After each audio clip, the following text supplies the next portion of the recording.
Hello, everyone. My name is Taylor, And I'm Kelly. and we are the co hosts of Jumping Bomb Audio, the #1 show all about the world of Joshi Pro Wrestling. Episodes drop every other Monday, where we discuss the biggest Joshi news, review shows, and preview the hottest upcoming Joshi action. So whether you're a new fan or an old fan, we've got something here for you at Jumping Bomb Audio. Check us out on the Voices of Wrestling Podcast Network.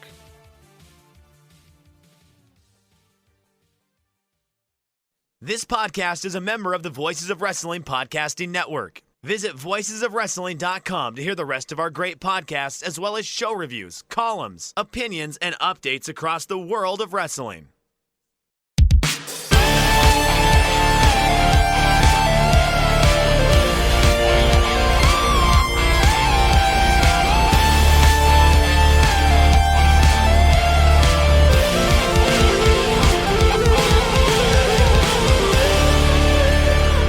Welcome back to another episode of The Good, the Bad, and the Hungee here on the Voice of Wrestling Podcasting Network. I'm your host, Tyler Fornes. With me, as always, is Fred Moreland, who is trying new technology for the first time today. How are you? Yes, I hear it's called a telephone. A telephone. It's a Yes. wondrful piece of technology. Yes, It's been around wonders about never 150 cease. years. Yes. Hey, you know what? One day you're going to be able to get AOL online or Net Zero or Juno. It's going I to be a keep hoping wonderful thing. one of these days I'll get my hands on one of those CDs. It'll help a lot. Let's talk about the most important thing in the world of wrestling, Tyler. College football playoff. So Hell yeah. we got our new rankings out this week. You know, we're headed into conference championship. By the time people may be listening to this, they may actually be able to watch the American championship game between Army and Tulane. God That is bless. happening on Friday night, let alone all the Saturdays. Fred, there's 3 games on Friday night. Oh, there are. What are the other ones? The Mountain West title game, Boise State and UNLV. Oh, that'll be And I believe the Sun Belt title game, Marshall and Louisiana. good. That is the funniest one of the entire weekend because Marshall and their head coach hate each other very much. So, He's rumored to take the Southern Miss job right now, which is yeah, very interesting. because he No, hates Marshall. And Marshall apologize. does not like him either. Marshall, Louisiana is Saturday night. Ah, there you go. Tonight, Western Kentucky and Jacksonville State. No, the least essential one. But, you know, No. This might be the best game of the weekend. Oh, it might be a Like- fun game. Just, you know, if your Like- eyes on the prize in it, it Ti- doesn't matter at all. Dog, tickets as low as $5. Hell yeah. Where are they playing that at? Maybe I need to remake my plans tonight. Like right on the Panhandle in Jacksonville, Alabama. Nope, never mind. All right. So, what do you think about the playoff rankings? You thought they Just were to- going to be in Bowling Green, Kentucky, didn't you? They could have. They could have. Some of these places. If Western Kentucky had a better conference record, they would be. No, that's their own damn fault. So the playoff rankings, I think, on an overall scope, I think they're doing okay.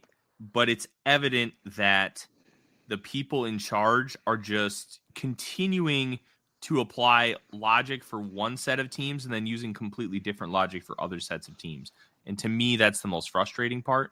I want consistency. I want them to articulate that consistency, and I want them to at least having had watched the games, because it's a bunch of like college football administrators. They don't watch all these games. Like, get me and 9 buddies who are just degenerates and watch everything. Let's get us in a room and let's talk about it, and then let's figure it out. Fortunately, the coaches poll is there to take care of that issue because everyone definitely watches all those games. So our top 12 right now are Oregon, Texas, Penn State, Notre Dame, Georgia, Ohio State, Tennessee, SMU, Indiana, Boise State, Alabama, and Miami. They take the top 12, but they don't take the top 12 ranked teams because they are guaranteed to take in 5 conference champions, and the Big 12 conference champ would be the 12th team, one assumes, at this point in time, barring a Boise State loss. So that would be either Arizona State or Iowa State, who are 15th and 16th, and they have been bitching about the fact that, oh no, they might be ranked behind a one-loss Boise State team, a blue. Um, I think this is about as good of a top 12 as you can reasonably have. I think this is actually a year where you know how sometimes in the NFL playoffs you'll get like a 8-8 team or a 7-9 team as the bottom seed in one conference, that kind of thing, because they won their shitty division. That's kind of what's going on here to me with the last at-large bid that Alabama appears to almost have locked in, barring a Clemson ACC win, more or less. I think. Because one assumes that SMU will get in regardless of that second loss, or maybe Miami over them, I guess. Um, or no, actually, in that case, it would just be Clemson from the ACC, I believe, if I'm doing my mind bracket correctly. Um, I'm not really bothered by this, mainly because I think you got a good top 10, and then after that, it's kind of like, well, you got a cluster of teams, and I don't have strong feelings on who like 11 and 12 in the ranking should be. And right now it's Alabama and Miami because Miami just choked away what should have been a good seed and a solid placement because they lost to Syracuse. Um, and now we got to argue about if a three-loss SEC team is better than a two-loss Miami team, and which of the three-loss SEC teams that are in position are better. And it's just like, okay, I guess Bama will go in. Why not? Here's my big thing. In college football, wins have always mattered. And to boil it down the way this committee has by essentially saying, hey, Miami is worse than three-loss Alabama, who Miami lost to Georgia Tech by one score, who took Georgia to 8 overtimes. Mm-hmm. Mm-hmm. And then they lost to Syracuse, won 9 games, who beat UNLV on the road, who has been very competitive across their entire schedule, who's got a great offense. Alabama lost at Vanderbilt. I'd say Vanderbilt and Georgia Tech are roughly equivalent, I'd say. Sure. But they also got boat raced by Oklahoma, who's terrible. They did, but their other loss was to Tennessee, who are ranked 7th. Sure, but are we Don't have a real talking problem with about that. what's more important, winning football games or losing to good teams? That's kind of the discussion we're having. And quite frankly, Bama's got 3 losses. They don't deserve to be in it over Miami. They just don't. I don't know. I mean, Alabama has wins against Georgia, against Missouri, who was very good and highly ranked. No, they're most of the not. year. Missouri sucks. Missouri is not a good football team. They are 19th in the rankings, so that's going to be a difficult. That is also something that I have contention with. Miami is not the 19th, or sorry, Missouri is not the 19th best team in the country. I have a big problem with that. Okay, well, regardless, they are considered that. They also beat LSU at LSU. LSU, I am not seeing them in the rankings. I'm sure everything's fine there. Brian Kelly's just doing okay. Don't worry about it. They were 7-5 and bad. Miami's like, what is Miami's best win? Because I'm looking at it right now, and is it at Louisville?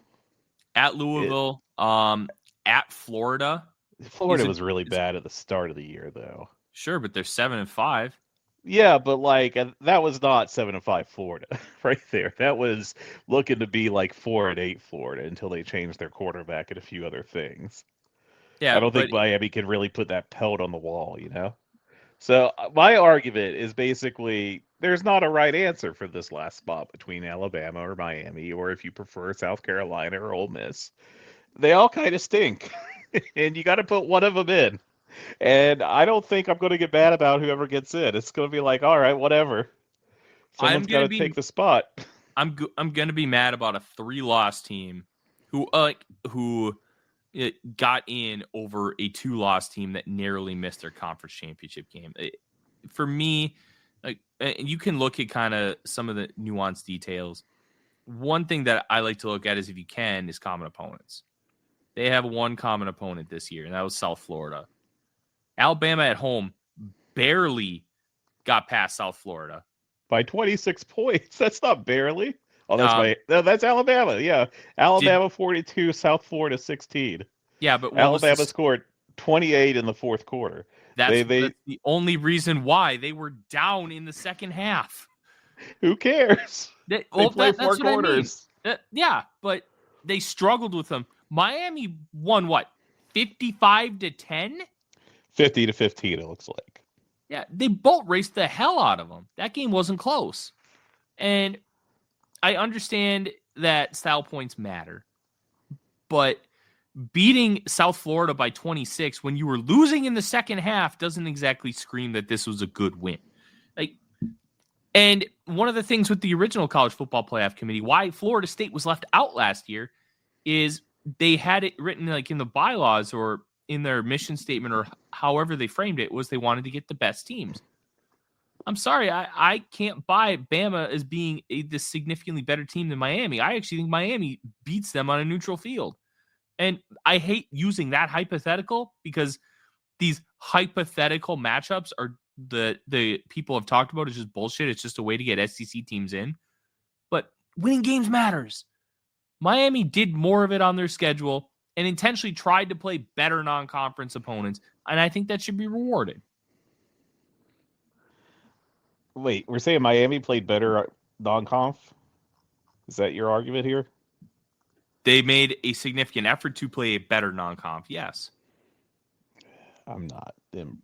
I mean, if we're going to give them credit for playing Florida in 2024 at the start of the year, I mean, I just feel like we kind of spit the bit here. My whole argument just boils down to, like, you could argue either way. I just don't think there's like a right answer. I could probably go to, SP Plus from Bill Connolly and see like whichever team is rated higher. It's just my entire argument is like, I don't know, who cares?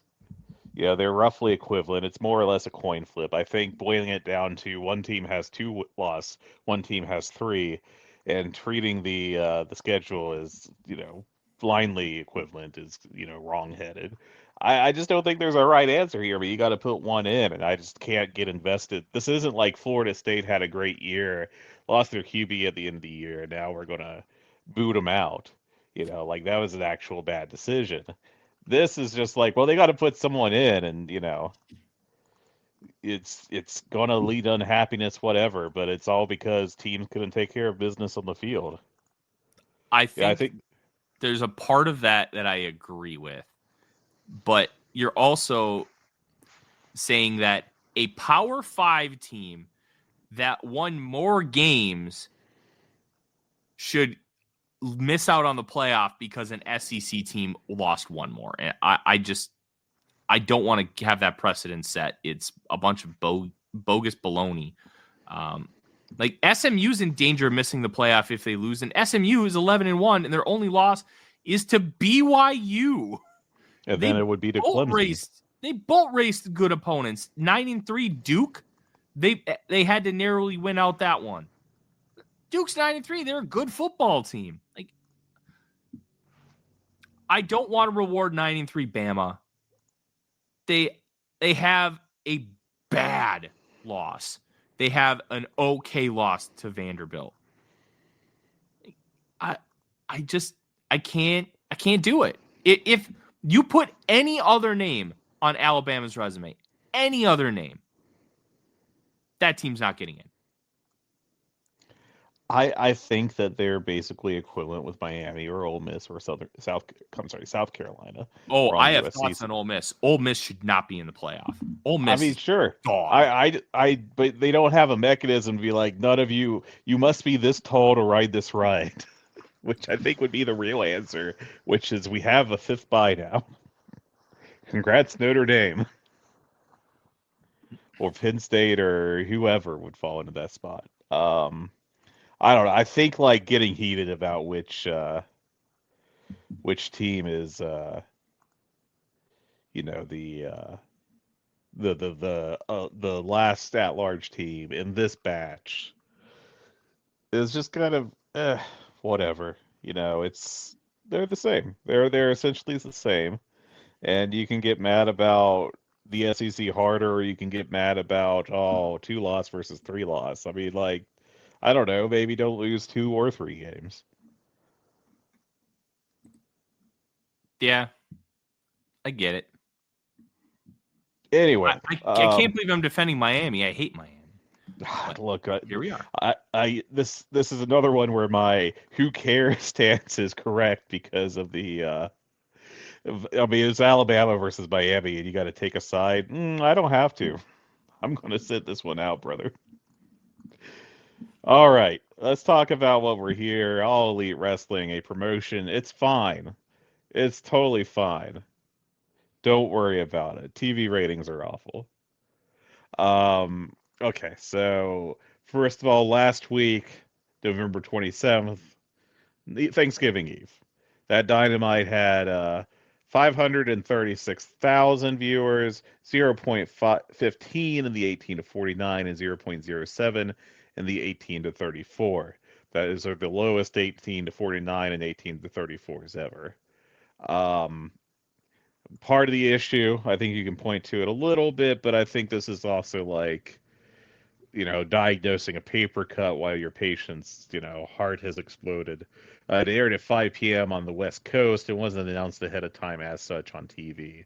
I guess it wasn't figured out until 2 days before, which is just fine. Nothing wrong there. Um, so, a bit of a mess there. They lost some West Coast viewership, I'm sure, but I don't know that it would have really mattered that much. I don't know that they're hitting 600,000 because of that. You go on to Saturday. Now, Saturday, they did have a weird schedule. They had a Collision airing at 4 to 6 p.m., and then Rampage was 6 to 7 p.m., and I believe directly against the Survivor Series show WWE was running at that time. Collision had 144,000 viewers with a .03 in 18 to 49, and Rampage had 126,000 with a 0.0 trace. I'm doing that because it was a Lucha Libre show in 18 to 49. Um, I don't think that there's much value in really digging deep into, especially the Saturday ratings. I think that the Wednesday one was concerning because they had previously had much better ratings on Thanksgiving Eves in the past.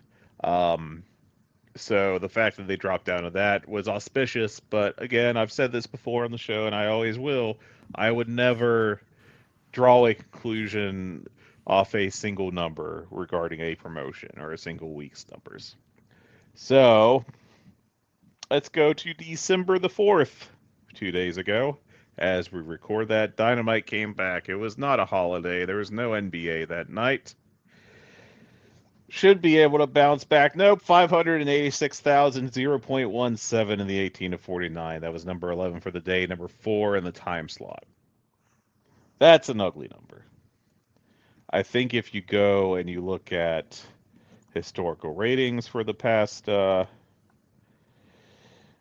few months in AEW, all their lowest ratings have been in the past, I think, 6 months. If I recall the Brandon Thurston tweet or post, I forget if it was on Blue Sky or not.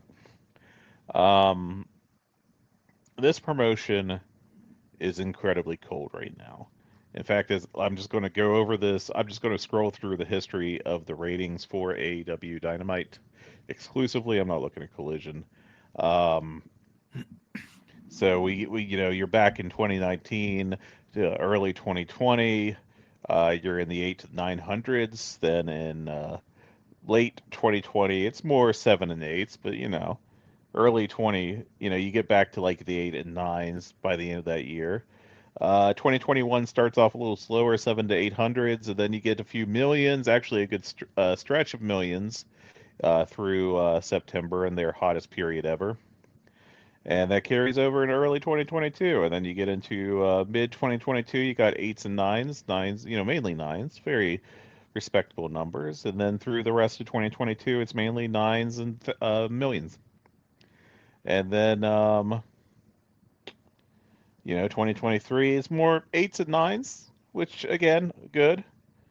And then early 2024, 7 and 8s. And that's when I think you should start to get concerned. Granted, there's, you have the loss of TV viewers and all that, but, And then summer this year, 600s, 700s continuing to drop. And now it's really looking, Tyler, like we may be living in the high 500s to 600s range. And that is concerning. I think AEW has been cold this year pretty terribly, and it has not improved. They really, and I think the weirdest part is I've never felt like they've really reacted to that. Now, I would say it would be bad if they panicked. If they outright were like, well, we got to change something, and they just started throwing everything at the wall, they started changing plans on a week to week basis. That would be, I would not want that. That would be bad. But I think it's arguably even more concerning, or at least a different kind of concerning, I should say, that the 2024 reaction has been we're just going to keep going. And you've got all these storylines that feel really cold. Like you've got MJF Adam Cole, which feels frigid. No heat, and it's still going. You've got, I think, Mercedes Monet's storylines this year have largely been bleh, very weak. I think Mariah May and the Tony Storm stuff has gotten worse as time went on, especially when Tony Storm went away. I think and that's not to say that it was, Stone Cold coming through the curtain when Tony Storm was around, but I think it's just gotten more dire when it's just been Mariah May, cocky heel champion, um, without any real, like just with a challenger of the month. I think going from one kind of generic evil heel unit in the elite at the top of the company, threatening the company and all that, to kind of just different presentation of that heel group with the BCC or the Death Riders, I guess. Um, I think that has not worked. I remember we did the show right after the big Moxley, angle with Danielson, and I was very excited because it felt like that they were going to present them as a very different kind of group, and that's not what we got. We got we just got kind of eh, like it very quickly just became, oh, they're heels. And I think it's great guys in that group. Let's not kid ourselves, but it doesn't have any juice. And I don't know, man. Like this just feels like a very aimless promotion right now. I don't think anything is particularly over with the crowd. I think Swerve Strickland is over. I think it's a company that's short on stars at this point in time, and I think you can probably count on one hand the number of people that are genuinely coming across as stars in reactions to them. And I think it's like Will Ospreay and Swerve Strickland, neither of whom are in the top company, in the top storyline right now.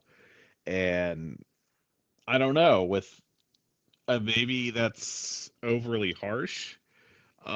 Willow Nightingale has kind of, I mean, she's going to be in this tournament they're doing right now for the January 5th show in New Japan. Um, but boy, it's just kind of dire. And I feel like they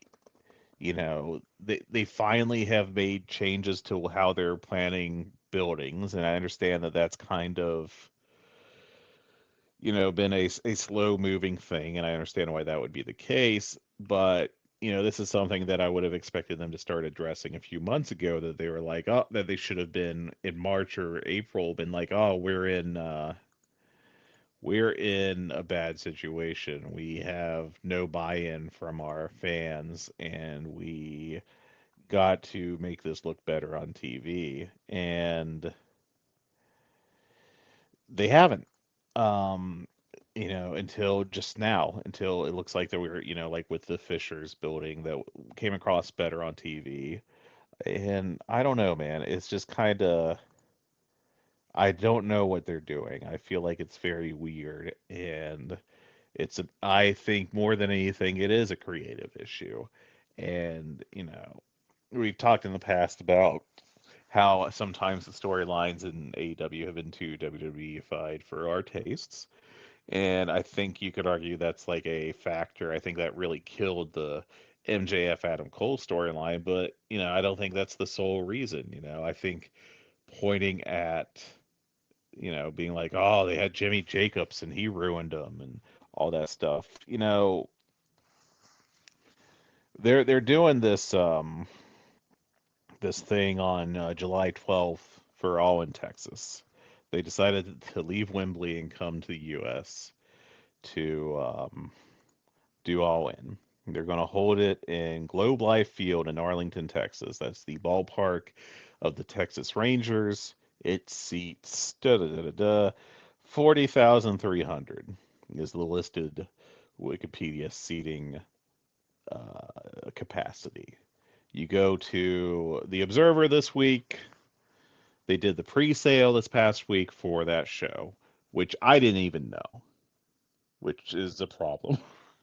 Would you like to guess, if you don't know, Tyler, and if you do, then the games are ruined. But would you like to guess how many tickets they sold, uh, according to the range that Dave Meltzer got? For which show are we talking? We're talking next year's All In Texas, July 12th. Isn't it what, like $3,000 or 3,000 tickets? I mean, Yeah, it was 2,000 to 3,000 for their pre-sale for their big, like supposedly their biggest show each year. That is an atrocious number. Um, I think that they better be looking for a backup arena to put the show in. After that number, I don't know. Like AEW is just extremely cold right now. Like we're talking like it feels like we're talking, low on the Kelvin scale towards absolute zero right now. And I don't know what they're going to be able to do to turn it around, but the vibes on this promotion are terrible right now. The Continental Classic has not felt hot. It's not like that part has felt bad or anything, but they haven't had a great match yet. I mean, maybe a low level great match, but not like a show of the year level match. I guess that's how I would probably best put it. And given that, like, I think across the show, it's kind of a big issue that they're just not that they have not been able to address, and I feel like they've been too passive on addressing it. And you know, as I think Odie in the background snores like hell, as I try to gather a thought there. Yeah, I don't know, man. Like I'm not saying the Continental Classic is really bad or anything. Um, like that's obviously not what I'm saying, but it feels like they just got a bunch of not over people in this tournament. And, I think part of their rating problem was that they main evented Brody King and Claudio Castagnoli. And I like both those guys a lot. I think they're fantastic wrestlers. I think they're among the best on the planet. Brody disappears too much for me to. I'm working on my FSM 50 ballot. I've got Claudio in the top 10. And if Brody was around more, I feel like he'd be a safe pick for the top 50. And maybe by tournament's end, he'll sneak in there just because if he has a great tournament. Um, but I don't think that they're like massively over. Um, and I think what's really concerning is that they've really, everyone that's been on TV this year, I feel like almost exclusively. There's a couple exceptions. I'd point to like Swerve, Willow Nightingale, maybe Will Ospreay. Um, that might be the list they are everyone else I think is less over now than they were at the start of the year. And that's brutal, man. That is truly rough. And I don't, it's at this point, I've had this concern before, and I may have said it on the show before. I can't recall. We've been doing this so long, and I'm such an idiot that I can't remember. The whole Tony Khan does 3 high-level executive jobs, thing has always felt like a fraught situation, where he is going to have to choose, one thing or another. And do you want to be the stat guy for the Jaguars and the Fulham Club, or do you want to be the guy who runs a wrestling company and leads creative? Because I can't imagine having the hours in a week to do both well. Um, and I don't think either Jaguar or Fulham fans are particularly happy with the on-field performance from those teams. We're getting a little afield here, but I don't know, man. Like, they got a massive issue and they're going to have to fix it, is really what it comes down to.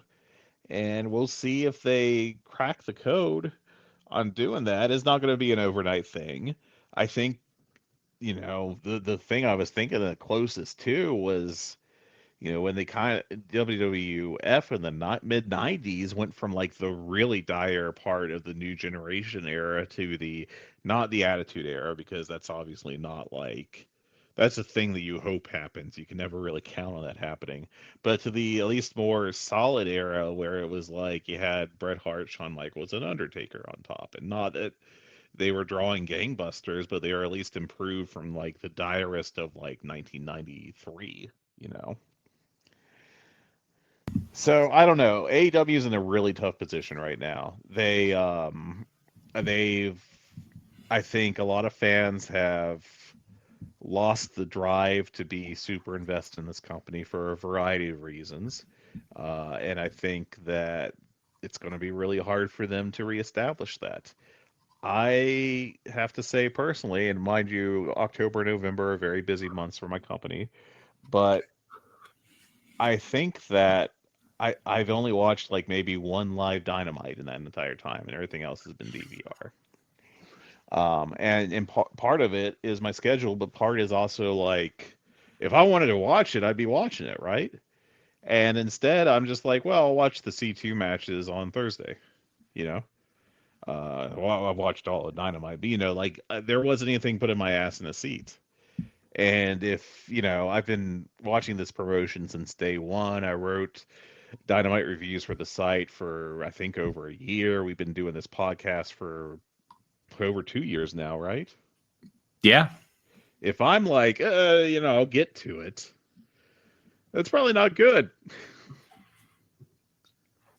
Oh, I finally get to talk? Sure, yeah. I didn't realize I was on the podcast anymore. Hey, look, I had shit to say, buddy. Hey, listen, I get it. So you kind of laid out a lot of stuff there. I did. And I'm not even going to try and hash out what you said because you have a lot. And I think what we're kind of starting to see, and something that was starting to trend last year or even before, and I think this plays into about 10% of AEW's ratings issues. Less people are watching television. They just are. I don't think you can place this decline in viewership solely on that. But I do think you can place a small amount of the declining viewership on the fact that less people are just watching television. They are watching. I would agree with that to an extent, but it's also like I said, that's a paper cut and not the cancer or not the heart attack. And that's why I feel like 10% it feels like a fairish number. It's low, it's small, but it's still somewhat significant. The other thing is, even if less people are watching television, I cover the world in the NFL full time. Mm-hmm. If your product's good, people will watch, and it doesn't matter how few people are watching television. NFL ratings are up. Exactly. And people are seeking out games on streaming platforms when they have them. Christmas Day is going to have 2 games on Netflix. There's a playoff game solely on Peacock. Amazon has Thursday night games, and the only time that they're shown on broadcast television are when they're in the local market. So, like last night, Green Bay Packers took on the Detroit Lions. Michigan and Wisconsin got those games on local television. That's been a regular thing for cable primetime games for a long time. Monday Night Football, and before then Sunday Night Football when it was on ESPN, that you would have a local network airing a simulcast. Same with whenever games were on NFL Network. So, but people are trying to find these games. They want to watch them. And I think that is such a big part of this. If your product is really, really good, people would be flocking and flocking and flocking to watch. They would be flocking to buy tickets. And pay-per-view tickets have stayed steady. Pay-per-view buys have not crashed. I don't think we have gotten a number yet for Wrestle Dream or Full Gear. I'm very interested to see those because that could be the other canary in the coal mine. But anyways, I digress. All these are interesting factors here, Fred. And I'm really, really frustrated on an overall scale. And the tough part is when we're having these conversations, when we're having this discussion, it kind of boils down to the same thing. Stupid people on Twitter have ruined this company. And I think we kind of should have seen it coming from an early on level, because Tony Khan is the most online promoter of all time. He grew up on the message boards. He grew up like being a pro wrestling junkie. He grew up on the Observer board. He's a poster. He is a professional internet troll to an extent. And I don't necessarily mean that as a derogatory thing, because a lot of times trolls are derogatory, but when something happens and he can get a dig in at somebody, he's going to do it. He's going to throw it up on Twitter. Mm-hmm. He's going to dig at you. And that in itself is part of the big cause, because not only is he trying to get digs at other people, throw digs at WWE, throw digs at Bischoff, which, let's be real, in real time, we loved. It was great. It was telling these people to shut up. But then he started listening to the bad faith WWE accounts making fun of, honestly, a lot of the good things that AEW is doing that was different, and then continuing to call it minor league. And you can brush that off for a long time, but eventually, I don't think this is necessarily the right term for it. But like the term Stockholm syndrome is, you start to become like infatuated with your captors, and you kind of start to like assimilate with them and become friendly, and then it just becomes such a normal that all of a sudden you're not necessarily worried about escaping. You just kind of accepted things. And I think some of that construct has kind of happened to Tony Khan, where he has listened to all these people badmouth AEW, badmouth the great things that they were doing, the storylines, the fact that they weren't telling stories when they tell way more stories than the other companies, the fact that like they're just a flippy-do company, and all these detractions. You've heard them all before. You'll hear them all again. And eventually, those things just started to seep into his brain, and he started hiring people that enabled those elements. And now you have what AEW is now, a pro wrestling company that delivers some really good storylines, some that are absolute crap, and the matches aren't enough to carry this thing anymore. And they've run off the real core fan base that built this company. The ones that would want to travel to every quarterly pay-per-view, the ones that would tune into Dynamite, because for about the first 6 months until the pandemic hit, it was the hottest thing in wrestling. Watching a Wednesday television show was the hottest thing in pro wrestling. It was great. You never knew what was going to happen. Stuff was happening every single week. They were getting these fiery storylines over. They were getting all these new characters introduced to the audience. The rise and fall of Orange Cassidy should be studied at some point, because of what they ended up doing with him was just sheer brilliance, and then they absolutely destroyed it. He succumbed to the bad faith grifters on social media. He succumbed to people talking so negatively about his product that he eventually changed it to the things they wanted. But here's the thing. Those people weren't going to watch anyways. The people that are watching will have criticisms, and we have, throughout the entirety of this podcast. Mhm. I think the best AEW analysis outside of us has really come from the flagship, where it's been even keel, it's been honest, and they've been right way more than anybody else. But there's been real criticisms throughout the course of time. Who's got the title, how the title storyline's been playing out, how guys have been built, and how Tony Khan's method of pushing people is getting people in like 50-50 matches, just having them lose until you're ready to pull the trigger. Like, that's been a point of contention. Now, has it worked? We can have that debate. I don't think it's worked as well as you would like it to, but that's because you're having them lose so frequently. It's okay to lose if you're not being pushed. That's part of pro wrestling. But you gotta be better about how you expose some of these people. And I think that's one of the problems right now with where Takeshita is at. It's the poor usage across the board, both not being on television and the fact that he lost so much in the come up. It's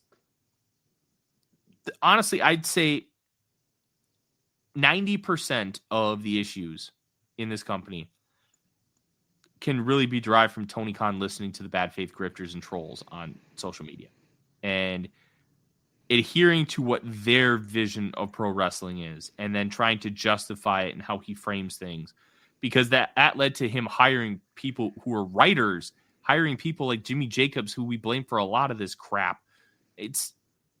I honestly think he can boil down to Tony Khan just not being able to tune out the bad noise and listen to the good noise. And it's I do think frustrating. that's a factor. That's definitely a strong factor. But yeah, I mean, I think it's a multifactorial kind of creative issue, and that is a part of that is that he tried to appeal to people that weren't in his core audience and ended up not drawing them in and also hurting his own core audience. Um, so I think that all hurt him meaningfully. Um, I think another thing is, you lose stars like Kenny Omega's out and all that. We can point to that, but I mean, the stars that were around just like this year, the Young Bucks, I think they had a pretty good in-ring year, and Kazuchika Okada had a pretty good in-ring year, but I think people are disappointed in both because they didn't work as much as you would like to see, and also their gimmicks were bad, their character work was lacking, and they often disappeared for long stretches of time. Um, and I'll tell you, I liked the Okada Garcia match on Collision in the C2. I didn't love it. I thought it was like a 4-star match around there. It wasn't exactly Okada walking into the Tokyo Dome, right?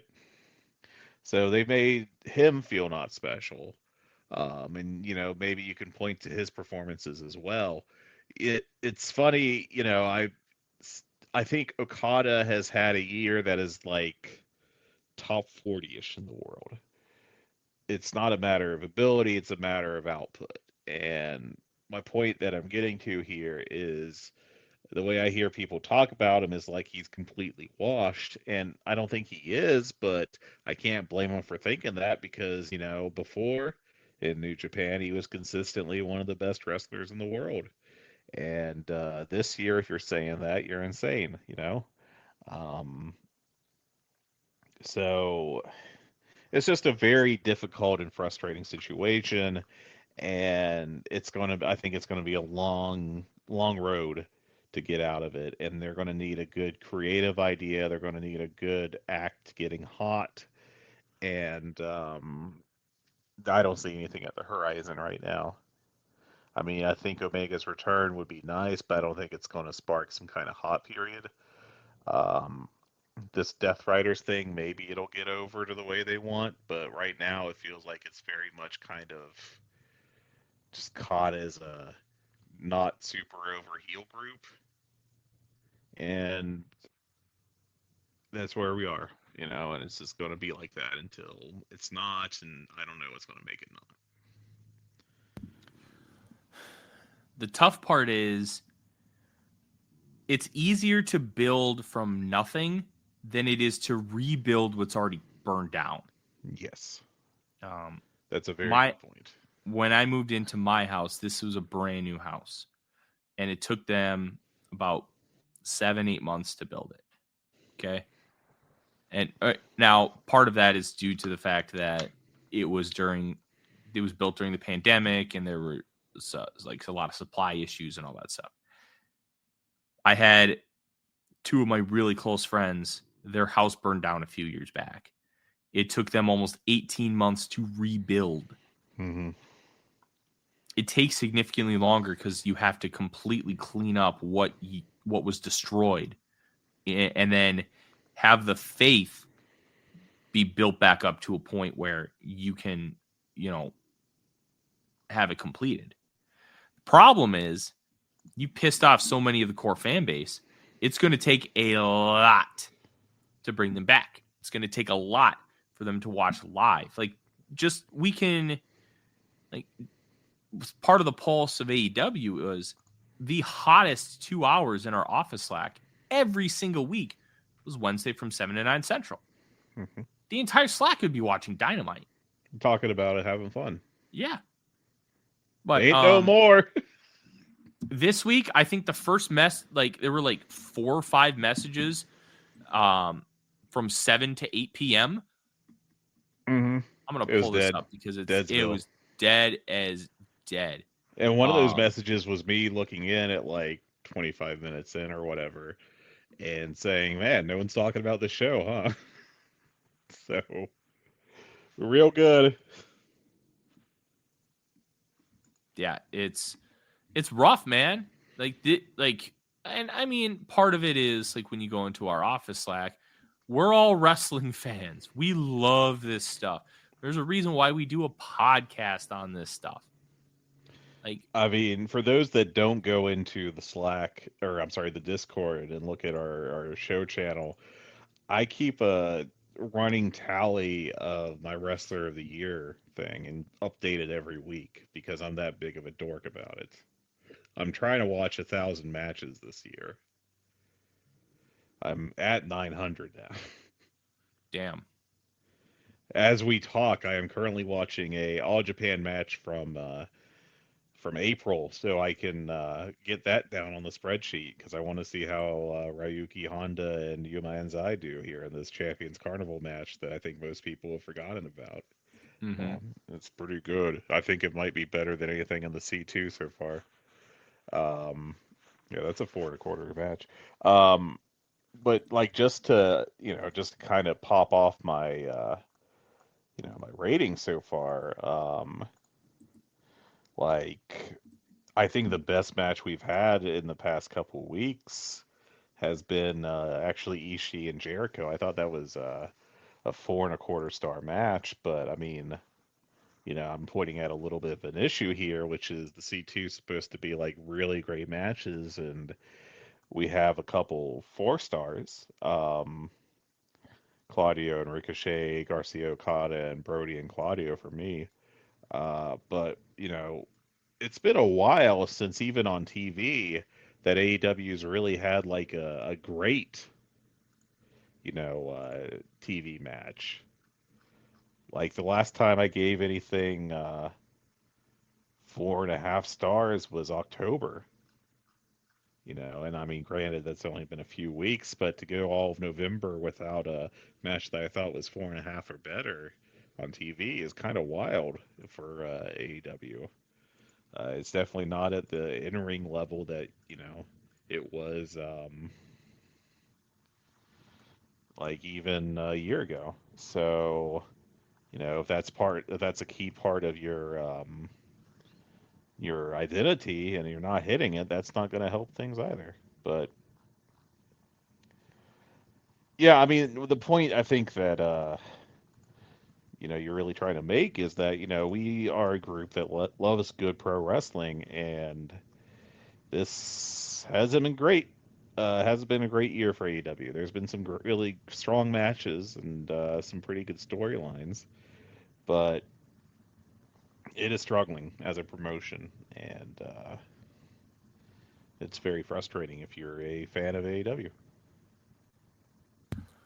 We just want AEW to be great again.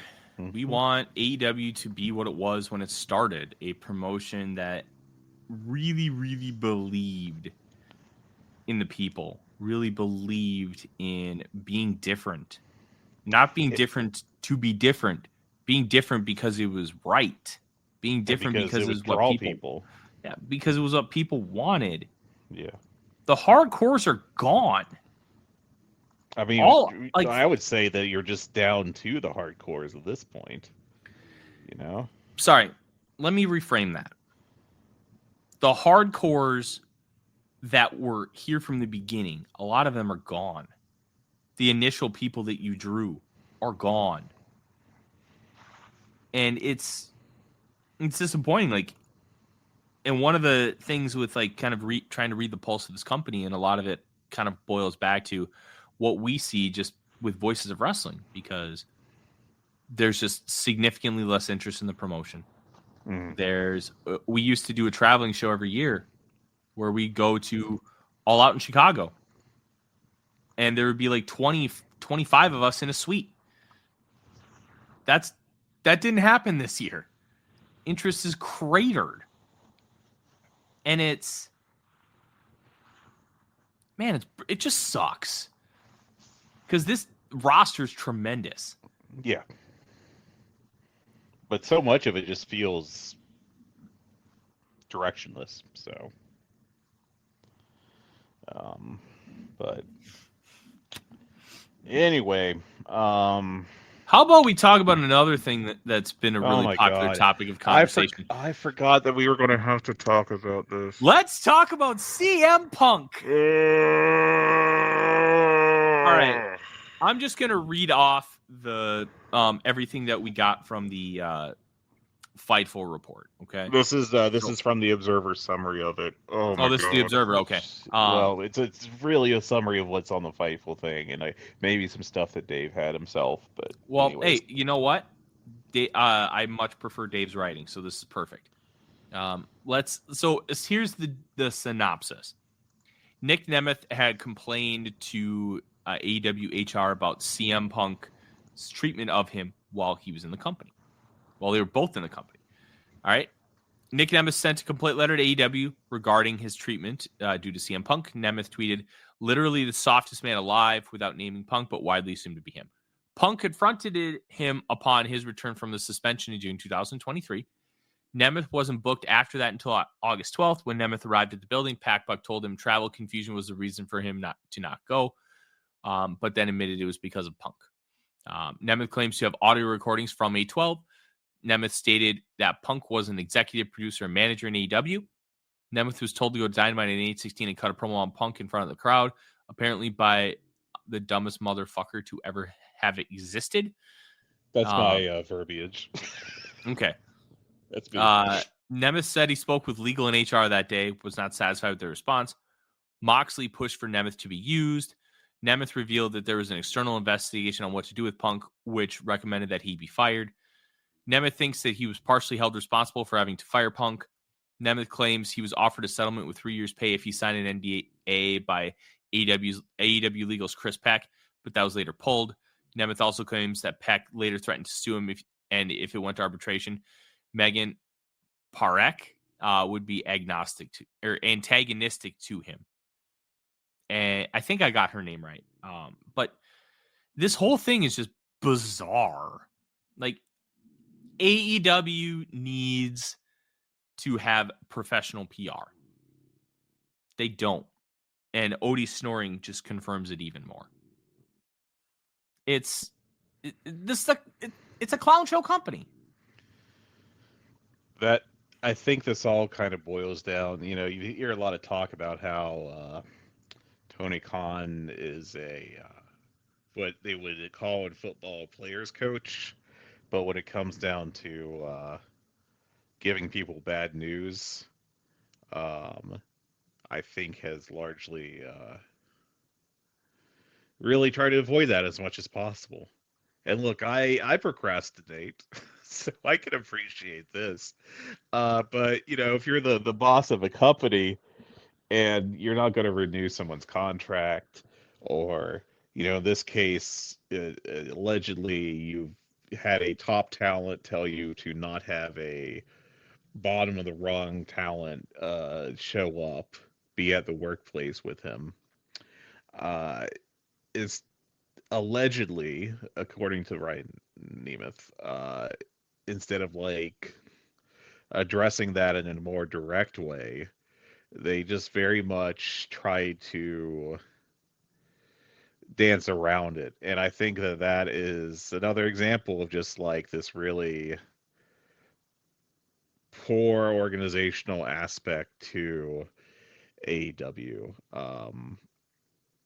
And it's, it kind of lined up with roughly the time of Brawl Out where all this really got exposed, and probably were pre-existing issues before then. But boy, the attitude of like 2020, of like Jake Hager telling oh, I forget who, don't joke about wanting to go home, everyone's really happy here, that story, to like whatever it is now. I mean, we got so much talent just like hanging out at home. Ricky Starks is saying in interviews no one's calling him for like basically a year, half a year, I should say, um, to like tell him what's going on with his contract, his plan. Penta talks about basically, by the way, he's been removed from the roster page to cut off a news item there. So he is seemingly no longer with AEW, but has been gone for months and months because Tony Khan didn't want to use him because he was on the way out. And, you can discuss the justifiability of that decision or not. I think it's not a problem. But, I think Penta also had an interview where he talked about how no one was telling him anything. And this appears to be an up and down issue with AEW. And the crazy thing about WWE, which we all knew was a company based entirely around what Vince McMahon wanted on his wrestling show, is you'd hear all these stories about people getting fired and they'd be mad at John Laurinaitis or Jim Ross or whoever was head of talent relations. But then they turn around and say, but Vince loved my stuff. And the fact that this happened over and over is one of the craziest things in the history of wrestling to me, because obviously Vince didn't love your stuff because you're out of a job. And it's not like Jim Ross is, you know, overruling Vince on who to hire or keep employed.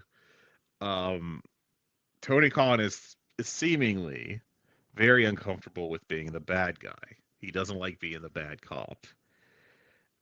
He's a billionaire. He can solve this pretty easily by hiring a bad cop and just having them be have them be the guy giving the talent the bad news, because especially I think with wrestling talent, you do need someone able to be the heavy. And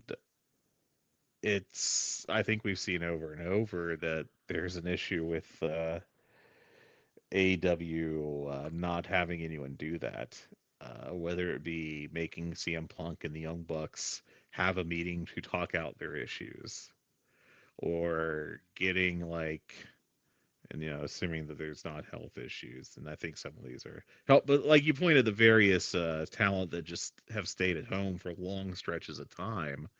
Andrade did for a while. Miro has for a while. Um, I think there's some health issues going on with Keith Lee, and it's entirely his right to keep those private if he wants to. But Ricky Starks is another good one. Um, you got all this, and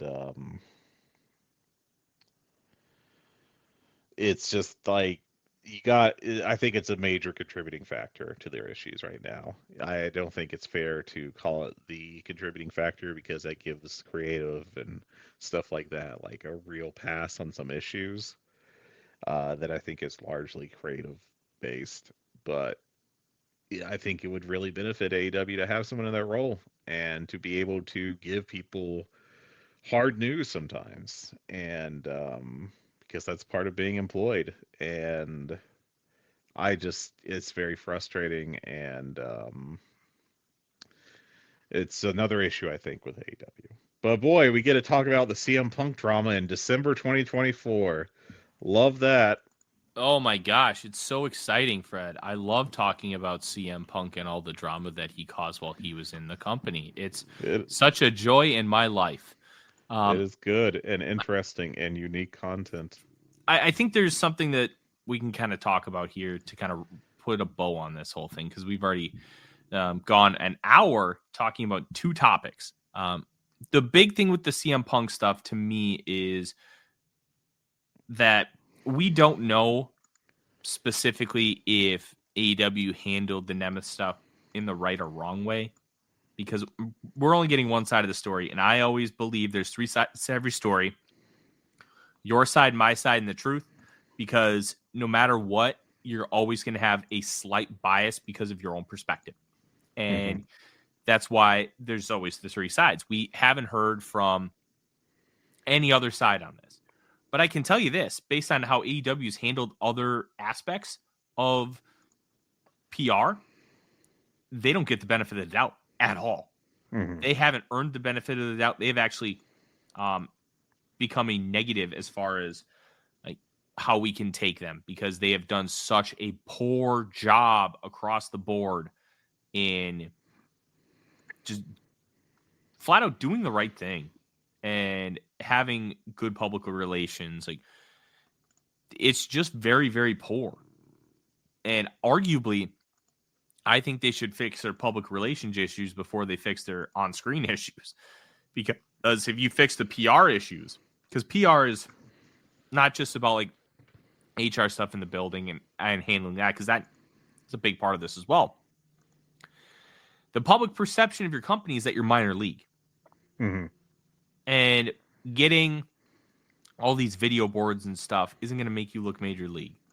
You know what's going to make you look major league? Having someone like Chris Legento head of PR. That's going to make you feel major league. And until they do something like that, it's just going to be constant. It's just going to keep being a revolving door of bullshit. And it's frustrating because this company could be so great, and it's just not, because it's for lack of a better term, poorly run. And one of the major, counterpoints that, as Alexa goes off, that was very odd. One of the big counterpoints that is, they just signed this huge money deal with Turner. That's great. They're going to profit around $45 million in like bare minimum this next year per Dave Meltzer. That's awesome. But there's more to it than just making money. How sustainable and viable are you going to be when your next contract comes up? What are you going to get for that next television deal? You have to now start proving that you deserve another television deal, and you are off to a very poor start. Yeah. Got to fix the PR stuff. You fix the PR stuff, the rest of it will start to trickle, and you'll be able to start fixing everything else. And I can't believe we're having the same fucking conversations in year 3 now of this podcast, Fred. It sucks. Yep. Not good. No, not good at all. But let's go through the news, and we'll give a quick update on like the Continental Classic and kind of some on-screen storylines. Juice Robinson, speaking of the Continental Classic, is out due to a broken fibula on a blocked sunset flip. No word on if surgery is necessary or if there are additional injury concerns like torn ligaments. But with bad news came some good news. Do you know what that good news is? What is it, buddy? That good news is Commander replaced him. Yes. I think Commander will be a perfectly good pin eater. I think,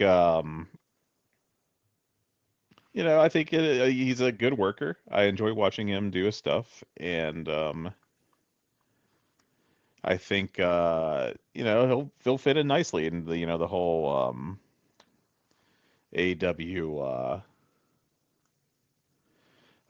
what the C2 is and what they're looking for in a worker, which is obviously not a top name, because this guy's just going to be he'll probably go 0-4, the rest of the matches. And I think they need. I mean, that's perfectly fine. I saw Dave Meltzer be like, "Well, why wasn't it, a bigger name?" And it's like, well, because this guy would be losing. So why would you,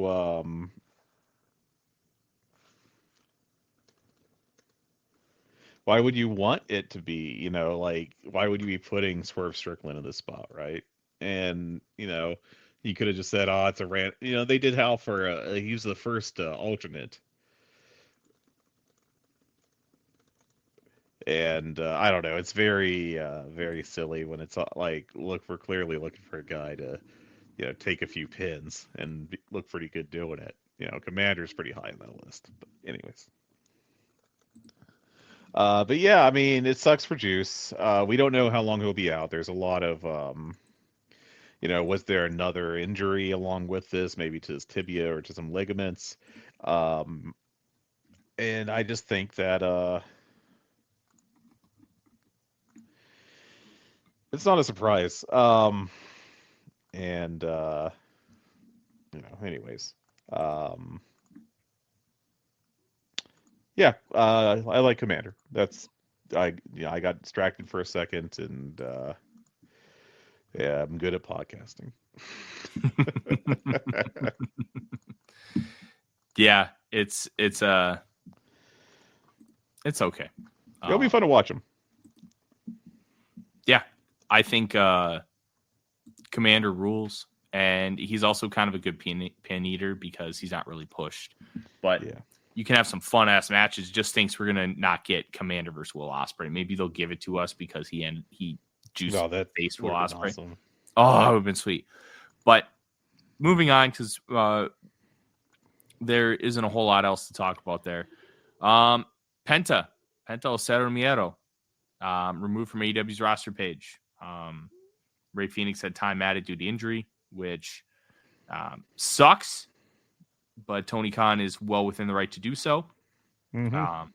It's a tough precedent to set. Like if you're gonna be like, hey, we're gonna add time for injury and you're gonna get pushed, you're gonna be used. Okay, it's understandable. The contracts are well within the right to do so. WWE's been doing that for a long time. But doing so, considering the other guys do it, just makes you the other guys. You're just a lesser version of the other guys. You don't have a competitive advantage anymore. And it sucks. Like, just let him go. You're not doing anything with him. What is he like? No, absolutely no offense to the Lucha Brothers.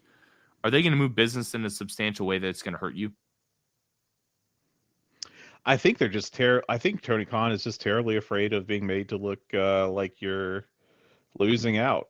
That they're, and I think that's a major issue here. Yeah. We talked about it earlier with how I think maybe the best way to put what you were talking about earlier is that he's letting other forces set the perception of the company and not doing enough to kind of try to control the perception of the company. And I think a big part of this is that, remember when Jade Cargill and Brian Pillman Jr. and Ethan Page jumped? And I feel like it's generous to call the guys on that list jumps. But, they did change companies, and, it was a lot of talk online about how, oh my God, this is such a boon for WWE. AEW fumbled the bag.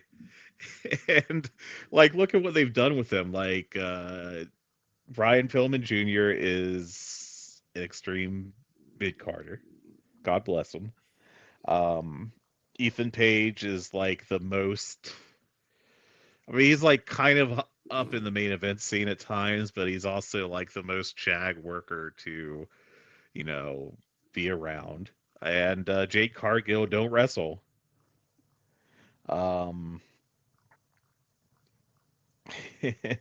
it's very imagine what they would do when they bring in a tag team whose ceiling is like, I guess, main roster Axiom and Nathan Frazier. And I say that as a guy that really likes Axiom and Nathan Frazier. I think they're a great tag team. They're going to be in my top 50 pretty easily. But they're not driving business. They're not really changing things. I do think it's very funny that AEW is openly trying to court Spanish-speaking fans and is at the same time not retaining the Lucha Bros. But hey, who knows what the contract situation was like there, the demands and so on. Um, but yeah, it's just I would also just be like, look, Ray Phoenix is going to leave. Just let him leave. Mm-hmm. Just get it over with. But It just sucks. You know, it doesn't suck. Chris Jericho versus Matt Cardona final battle main event. Are you sure about that? Okay. Let me present my case because Okay. the match in a vacuum doesn't sound like it'll be great, but these two are severely motivated for this match. They want to do it, and Jericho can still pull stuff out of his butt. The Ishii match was very good. Matt Cardona's done a phenomenal job of reinventing himself and making it like he's essentially like an indie version of Chris Jericho in his modern stage, where he's done a great job of making himself feel important in every single company that he's been in over the past couple of years.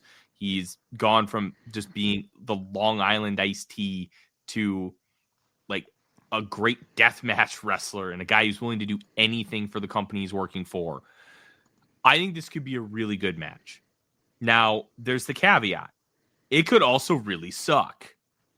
But I can tell you, I'm interested to see it.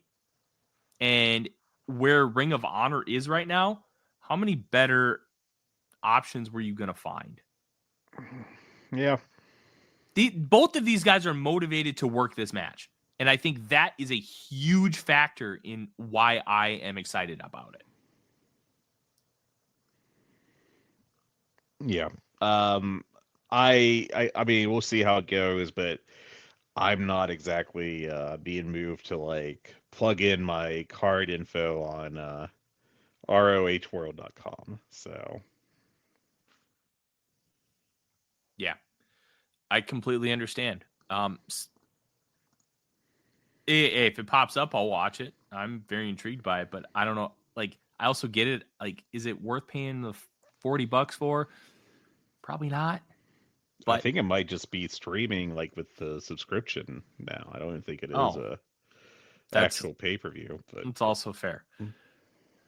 Let's go to good news. Couple health related things. Maria Kanellis' tumor is not cancerous. I can kind of sympathize with her because we had similar issues. I was 11, and she's obviously a full-grown adult.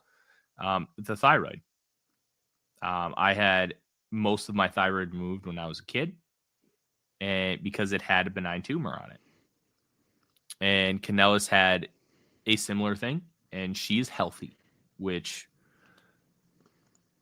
all the blessings to her. That's tremendous, tremendous news. And the other health-related news, Taz is recovering well from his knee replacement, which, hell yeah, love to hear that. Hopefully he comes back soon. I'm going to be honest, I miss him. Yeah. Other than that, Fred, that's all the news. It only took us 72 minutes. Yeah, that's all. Got more C2 coming up. They got Okada wrestling on Rampage, which is a very interesting move. It'll be interesting to see what he means for the rating of that show. I'm kind of pessimistic on what it will mean, but maybe it'll put eyes on the product, which is all you can hope for. I have more thoughts on like the women's division, but I'll save those for next week. So. Mm-hmm. Yeah. So far the C2's been good. I've enjoyed it, but I do think that there's more that they can do. Yeah. I don't think it's up to the level of last year so far. It's very early. Maybe they'll get it together. Yeah. Precisely. Fred, anything else? No, I'm done here. Me too. 5 stars, like, comment, subscribe, all the fun things. And Thanks for you listening, guys. everyone. Thank you so much for listening. We are just worn out by CM Punk. This is his fault. You can tell him that he's why we're ending the podcast a little short today. I'm Tyler. He's Fred. Have a good one. Take care. Hello there, everybody. It's me, Garrett Kidney, the co-host of You've Got to Be Kidding Me on the Voices of Wrestling Podcasting Network. And I am Liam Jones, my full name, and I'm also a part of the Voices of Wrestling Podcasting Network as a co-host for You've Got to Be Kidding Me. We are a TNA history podcast that covers TNA 1 month at a time. We cover all the drama, all the matches, all the Vince Russo nonsense you could ever want in your life. Have you heard of TNA? I bet you have, but would it be funnier if 2 people made jokes over it the whole time? Probably. So if that sounds like fun to you, check it out on this very Voices of Wrestling Podcasting Network, and Liam will do bits and whatnot.